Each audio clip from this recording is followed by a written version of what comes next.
Hey, what's up everybody? So one and only boy Ommy Freeze all the way from Freeze TV. Na leo tumekuja na story ambayo inatokea kule kwenye familia ambayo ina utajiri wa pesa na drama za kutosha. Sio nyingine tena ni WCB Wasafi.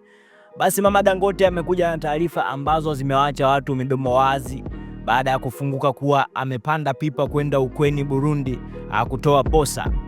Mama Dangote ameposti video fupi ambayo aliambatanisha na maneno yafuatayo na nukuu: Salamu alaikum. Basi familia ya Mama Shan tukaagizwa na Bwana Nasib Diamond Platnumz kwa familia ya Fatuma Hussein Musi ya Burundi kumpelekea posa na matumizi kwa mchumba wa maisha yake. Basi bwana, tukajikusanya familia kwenda kumuona mchumba.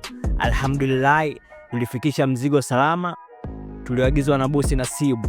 Mwenyezi Mungu azidi kumuongoza ya Rabbi. Basi hapa watu wamepata kichwa kuuma kwamba je, zile ahadi ambazo alimpa Zuchu kwamba atamuoa kabla Ramadhani zimeishia wapi, au ndo vile tena ameamua kumlaghai? Basi je, unahisi labda ni drama tu au itakuwa ni kweli? Naomba tujulishe kwenye comment hapo chini.